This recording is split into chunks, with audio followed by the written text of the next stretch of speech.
টপিকটা নিয়ে আলোচনা করবো, সেটা হচ্ছে মেনলি মেশিন টুল ইঞ্জিনিয়ারিং নিয়ে ডিসকাস করবো। আশা করছি তোমাদের যদি আরও কোনো কোয়ারি থাকে অবশ্যই কমেন্ট সেকশনে কমেন্ট করবে। প্রথমে হচ্ছে ইন্ট্রোডাকশান। মেশিন জিনিসটা কি? What is the machine? Machine is the define the assemble of mechanism that of the illustration of the perform the operation of utilization and electrical and mechanical and hydraulic and pneumatic power. তার machine বলতে আমাদের একটা assemble mechanism, যেটা আমরা assemble মানে কি? Assemble মানে হচ্ছে একটা পার্টের সাথে দুটো পার্টকে যখন আমরা একসঙ্গে জয়েন করে থাকি সেটাকে অ্যাকচুয়ালি অ্যাসেম্বল মেকানিজম বলা হচ্ছে, ঠিক আছে? যেমন electrical, mechanical, hydraulic and pneumatic power এগুলো, ঠিক আছে? তারপরে হচ্ছে তোমাদের মেটাল কাটিং। মেটাল কাটিংটা কি? Metal cutting of the process of removing the unwanted material from the block of the by the use for the tool and from the chips. মানে metal cutting operation বলতে আমরা machine cutting বা metal cutting process বলতে আমরা কিছু বুঝাই যে remove material, মানে মেটেরিয়ালকে যখন রিমুভ করা হয় কী দিয়ে? বা block the by the use the tool, মানে টুল দিয়ে আমরা মেটেরিয়ালকে কী করে থাকি? কেটে থাকি বা সেই মেটেরিয়ালটাকে রিমুভ করে থাকি, ঠিক আছে? অবজেক্ট কী বলেছে দেখো, the to perform the object of the desire shape and size and surface finishing the fulfil of the functional requirement provide better of improvement performance রিডেন্টের লাইফ সার্ভিস লাইফ, ঠিক আছে? Why to machine not of mechanism, মানে আমাদের কেন আমরা mechanism machine টুলকে mechanism বলতে পারবো না কেন, ঠিক আছে? সেইটা it is the must of the power human the operate of the mechanism the আর the not of mechanism tool. Mechanism tool বলতে আমরা কি বুঝি? Mechanically power tool. এখানে তোমরা একটু পড়ে নেবে, ঠিক আছে? দেখো এখানে তোমাদের বায়োমেডিক্যাল, ঠিক আছে? এখানে তোমাদের বলে দিয়েছে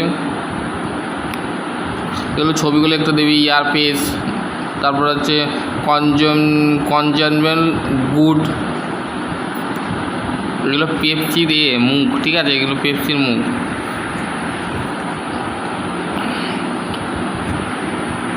আর হচ্ছে basic engineering mechanism, machine work of mechanism নয়, sorry, machine work of the psychometric of power. Power হচ্ছে blank machine fixture.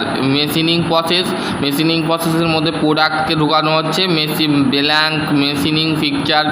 Tool environmental connection analysing, ঠিক আছে? এগুলো তোমাদের দিয়েছে। Element of cutting process. Cutting প্রসেসকে হচ্ছে workpiece, material and tool, chips, cutting continuous, cutting condition. Element of cutting process কতগুলো হয়? ওয়ার্ক পিস হয়, workpiece, tool, chips, cutting tool, ঠিক আছে? কাটিং টুল বলতে আমরা cutting tool of the classify of the to the measure the cutting edge of the involve of the following. মানে cutting টুলকে classify করা হয় single point, double point. Double point মধ্যে ডিলকে বোঝাচ্ছে, আর সিঙ্গেল পয়েন্ট হচ্ছে turning tool, shaping, planing, slotting tool and boring tool, ঠিক আছে? মাল্টি পয়েন্ট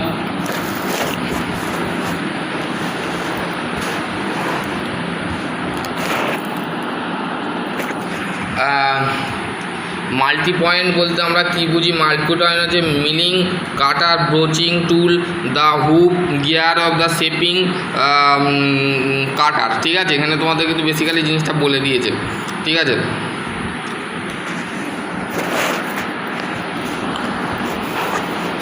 তারপরে দেখো তোমাদের milling cutter, broaching tool, gear shaping cutter and multi point cutting tool, ঠিক আছে? মাল্টি পয়েন্ট কাটিং টুল তোমরা দেখলে। এখানে দেখো মেশিনিং অপারেশান হচ্ছে, লেদ মেশিনের ছবি দিয়েছে, ড্রিলিং মেশিনের ছবি দিয়েছে, ঠিক আছে? গ্রাইন্ডিংয়ের ছবি দিয়েছে। এগুলো হচ্ছে মেশিন টুল, এটা হচ্ছে ড্রিলিং করা হচ্ছে, আর এটা হচ্ছে টার্নিং করা হচ্ছে, ঠিক আছে? এখানে তোমাদের কিন্তু basically two types of metal cutting. Metal cutting বলতে আমরা orthogonal cutting tool and two dimensional cutting tool, ঠিক আছে?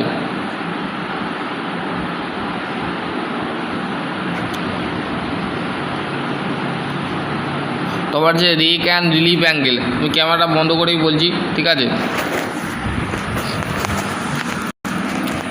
Rake and clearance angle, relief angle, positive rake and negative rake, ঠিক আছে? Zero rake. পজিটিভ রেকটা কি? Help to the reduce of cutting force of the cutting power of the রিকুইপমেন্ট